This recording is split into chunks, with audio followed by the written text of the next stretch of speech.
My name is Eliza Henderson. I'm 67 years old, a widow living in a cozy neighborhood in Burlington, Vermont. For the past 25 years, I've worked as an administrative coordinator at Morrison & Associates, a small accounting firm downtown.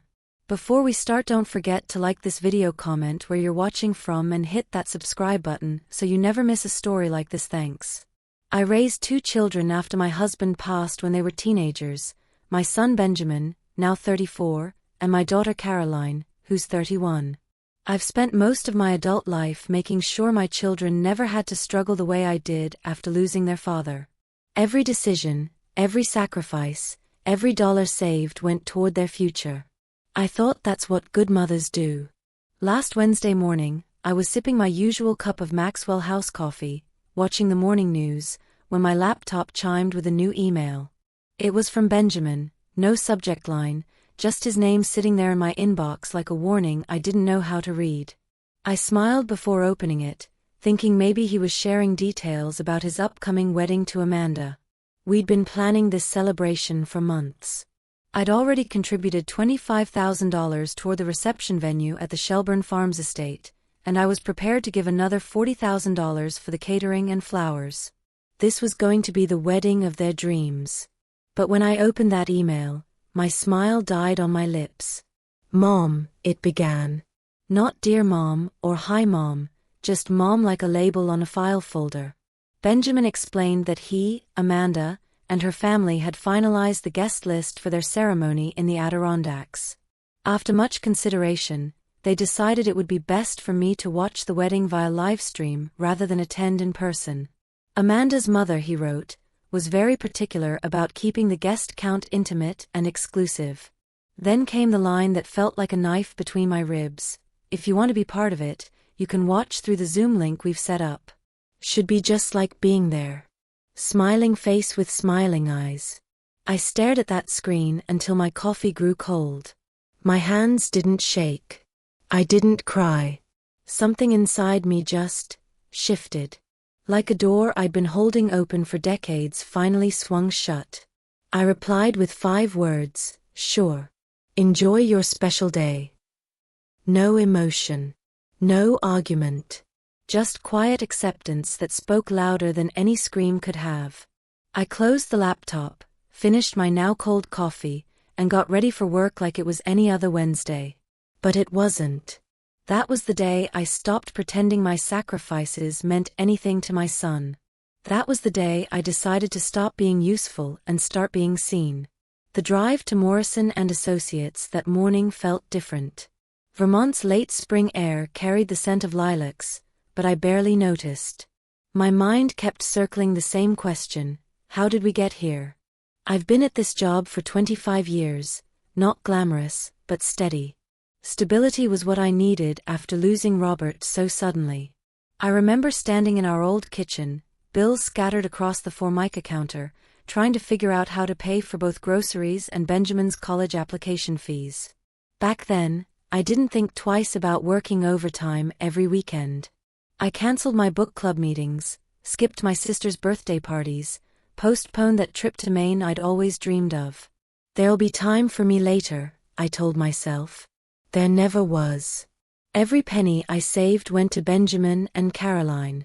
When Benjamin changed his major 3 times and needed extra semesters, I paid without question. When he moved to Boston for that startup job that lasted 6 months, I covered his security deposit and moving expenses. When Caroline's marriage fell apart at 28, I flew to Denver, held her while she cried, and helped her rebuild her life in a cramped apartment that smelled like other people's cooking. When Benjamin wanted to buy that colonial in Montpelier with Amanda, I co-signed the mortgage and wrote a $15,000 check for the down payment. I never kept score. That's what mothers do, right? But that email made me feel like a transaction, like I'd been useful, and now I wasn't. Like I had an expiration date, and it had passed. At the office, my boss Frank noticed something was off right away. Frank's one of those rare men who remembers everyone's birthday and how they like their coffee. He set a vanilla latte from Green Mountain Coffee on my desk and said, "Eliza, you look like you've seen a ghost." I wanted to tell him. I wanted to say my son just uninvited me from his wedding. Instead, I smiled and said I hadn't slept well. He didn't push, just squeezed my shoulder gently. That small act of kindness nearly undid me. After all the noise in my head that morning, it reminded me that I still existed, that I still mattered, even if only quietly. Around noon, my phone started buzzing. Benjamin's name lit up the screen like an accusation. Text after text, "Mom, please call me back. We need to talk. This isn't a big deal. You're overreacting." I didn't answer. Not yet. I just sat there, sipping Frank's thoughtful latte, and realized something profound. Maybe it was time to stop being the one who always answered. Maybe it was time to stop playing a supporting role in someone else's story when they wouldn't even let me attend the performance. That afternoon, I made a choice that would shift everything. I wasn't going to scream or beg or throw a tantrum. I was going to do something far more powerful. I was going to act with intention. After work, instead of driving straight home to my little Cape Cod on Maple Street, I took a detour to Community National Bank downtown.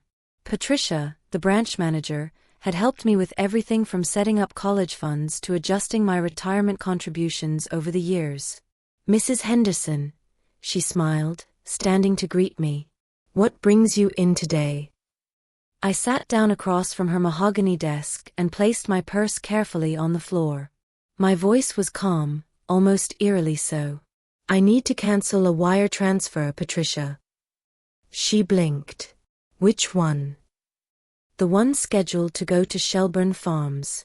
For the wedding." Patricia hesitated, her fingers hovering over her keyboard. "There might be a cancellation fee, depending on timing." "May I ask why?" "The circumstances have changed," I replied without elaborating. She pulled up my account on her screen. "You're in luck, it hasn't processed yet. Just caught it in time." She paused, looking up at me with concern. "Are you certain, Mrs. Henderson? 40,000 is a significant amount." I nodded. "I'm certain." $40,000. That was what I'd planned to send on top of the $25,000 already paid. $65,000 total for a wedding I wasn't allowed to attend. I signed the necessary forms with steady hands and left the bank without a backward glance. By the time I got home, there were 12 missed calls from Benjamin, 4 from Caroline, and 2 from Amanda herself. One voicemail simply said, "Eliza, please don't do this to us." I turned off my phone. In my kitchen, I reached for the bottle of Kendall Jackson Chardonnay I'd been saving for Thanksgiving. I hadn't opened it last November. Benjamin and Amanda were supposed to come for dinner, but they'd cancelled last minute. "Amanda's family wants us in New York," he'd said. "You understand, right, Mom?" I poured a generous glass, took it out to my back porch, and sat in my favorite wicker chair as the sun set behind the Green Mountains. My neighbor's golden retriever barked at something in the distance. Everything felt still, suspended in that moment between day and night. And then the memories started flooding back. All the holidays I'd hosted alone while they visited Amanda's family. All the birthday calls that never came. All the small sacrifices nobody ever noticed. The new washing machine I didn't buy, the Honda I drove for 15 years, the retirement I kept postponing. I thought about Amanda's mother, Helen, the woman who barely knew me yet somehow had more say in my son's wedding than I did. And I thought about myself, not as a mother or a widow, but as a woman. What did I want? Peace. Dignity. A life that didn't revolve around being useful to people who only remembered me when they needed something. Around 8:30 that evening, my doorbell rang. I considered ignoring it, but curiosity won. It was Caroline, still in her nursing scrubs from her shift at the medical center, looking frazzled and holding her phone like a weapon. "Mom," she said, stepping inside before I could speak. "Why aren't you answering your phone? Benjamin is having a complete meltdown." I closed the door calmly. "Hello to you too, sweetheart." She sighed, already pacing my small living room. "He says you're not coming to the wedding now, and that you're being impossible." I almost laughed. Impossible for not attending a wedding I was uninvited from? Caroline shifted uncomfortably. Amanda's parents are paying for most of it, Mom. You know how traditional the Worthington family is. I raised an eyebrow. Traditional? I already paid $25,000. I was about to give $40,000 more. That's not tradition, Caroline. That's using someone. She froze. Wait, you were giving another $40,000? Was, I said, taking a sip of my wine. But not anymore. Caroline's face went pale. Mom, they're counting on that money. The caterer, the flowers, the orchestra. Not my problem anymore, I said evenly. Her voice rose. Of course it's your problem. He's your son. And I'm his mother, I said quietly. A mother who was told to stay home and watch from a computer screen. Caroline ran her hands through her hair, visibly agitated. You always make everything about yourself, Mom. And that was it. That was the moment 34 years of accumulated exhaustion finally broke free. Get out of my house. What? You heard me, Caroline. Get out. Mom, I didn't mean. No, I said, my voice firm but soft.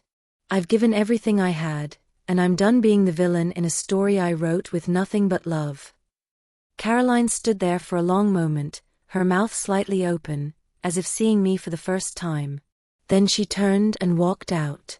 The door clicked shut behind her, not a slam, just a quiet finality that somehow felt louder than any argument we'd ever had. I stood in the middle of my living room, heart pounding, and realized something startling. I didn't feel guilty. For the first time in decades, I felt free. The silence in my house wasn't empty anymore. It was full of possibility. The next morning, I woke to 52 missed calls and a barrage of increasingly frantic messages. They started passive-aggressive. Mom, we need to talk. Why are you doing this? This is so childish. Then the tone shifted to panic. The venue called. The payment didn't go through. We're going to lose everything if we don't pay by Friday. The Worthingtons are furious. Helen said this proves they were right about you all along. At 4:17 a.m., Benjamin had sent, I don't understand why you're punishing us like this. I smiled into my morning coffee. Of course he didn't understand. Benjamin had grown up with my sacrifices woven so seamlessly into his life that he'd never questioned where the comfort came from, the security, the bailouts, the constant safety net.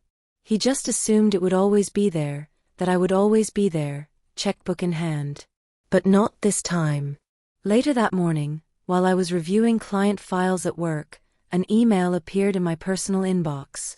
Subject line, please don't destroy my wedding. I opened it without expectation. Mom, Benjamin had written, I know you're upset about the livestream thing, but this is extreme. We've lost the venue deposit, and if we don't pay the remaining balance by end of business today, the caterer walks. The Worthingtons are beyond upset. Helen is saying this proves you can't be reasoned with. Please don't do this to us. We can discuss you attending the ceremony, but we need the funds transferred first. Amanda is in tears. This is supposed to be the happiest day of her life. There it was. They were willing to discuss letting me attend, now that the money was gone. Not an apology. Not a moment of reflection. A negotiation. As if my presence at my own son's wedding could be bartered, bought, or sold depending on how generous I was feeling. I closed the email without responding and turned back to my work. Around lunchtime, Frank appeared at my desk. How about that new deli on Church Street? He suggested. My treat. I almost declined, as I usually did. But something had shifted in me over the past 48 hours. Maybe I just needed to sit somewhere that didn't ask anything from me except my company. Over turkey clubs and sweet potato chips, Frank told me about his grandchildren and how exhausting but wonderful it was to babysit them. His eyes lit up when he talked about their scraped knees and silly questions. Then he paused and said gently, Forgive me for saying so, Eliza, but you seem lighter today. I surprised myself by telling him everything. About Benjamin's email, the wedding, the money, and what I'd done. When I finished, he didn't judge or try to fix anything. He just said, sometimes the hardest part of loving someone is knowing when to stop enabling them. He reached across the table and briefly squeezed my hand. I think you did exactly what you needed to do. For the first time in years, I believed that too. That evening, as I pulled into my driveway, the automatic porch light flickered on, casting long shadows across my small front yard. But there was someone sitting on my front steps, a young woman who stood up quickly as I approached. It was Rebecca, Benjamin's college girlfriend from 10 years ago. She'd practically lived at our house during their 3-year relationship, and I'd grown genuinely fond of her. Even after they broke up, she'd send me Christmas cards and occasionally stop by when she was in town. Mrs. Henderson, she said softly, I'm sorry to ambush you like this. It's fine, Rebecca. Would you like some tea? She followed me into the kitchen, her eyes scanning the familiar surroundings, the same ceramic rooster collection on the windowsill, the same checkered tablecloth I'd had for 15 years. I put the kettle on and waited. Benjamin sent you, I finally said. She didn't answer right away. He's not handling this well. They lost the venue. The florist cancelled. Amanda's parents are threatening to call off the whole thing. I said nothing, placing 2 mugs on the counter. He's panicking, Rebecca continued. He knows he messed up, but he doesn't know how to fix it without losing face with the Worthingtons. Is that why you're here? To fix it for him? She shook her head. No. I'm here to ask, is there anything he could say or do to change your mind? I paused, really considering the question. Was there? Would an apology change how it felt to be excluded, to be treated like a bank account with legs, to be told I wasn't welcome unless my money was? I looked at Rebecca, still young, still hopeful about the power of words to heal wounds. No, I said quietly. There isn't. Her shoulders sagged. Not even if he apologized? I handed her a steaming mug of chamomile tea. Words are easy, Rebecca, especially when people are desperate. But the people who truly love you don't wait until you cut off their funding to remember you exist. Rebecca looked down into her tea, nodding slowly. I get it, she said. Even if he doesn't.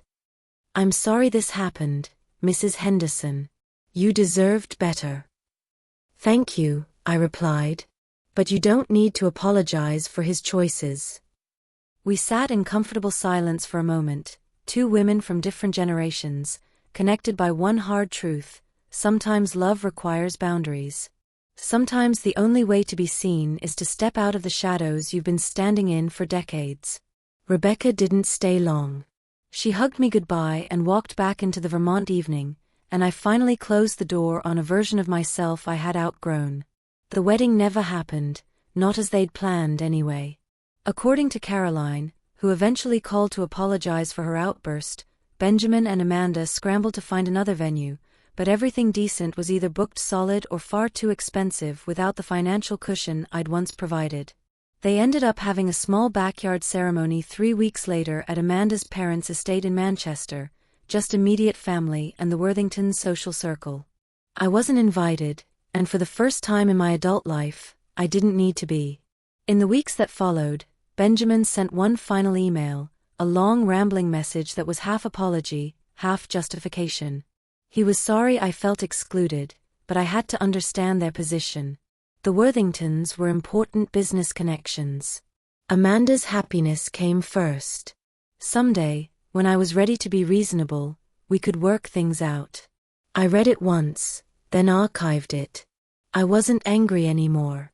Anger requires energy I was no longer willing to spend on people who only valued my presence when it came with a price tag. There's a strange peace that comes with letting go, not in rage, but in clarity. For the first time in 34 years, I wake up not wondering who needs something from me, not bracing for another guilt trip disguised as love. I've made myself a new rule: if my presence is negotiable, then so is my effort. These days, I go to work and actually enjoy it. I've joined a pottery class at the community center where I'm learning to shape clay with my own two hands instead of constantly reshaping my life around other people's expectations. I have dinner with Frank sometimes, just two people who appreciate good conversation and don't keep scorecards.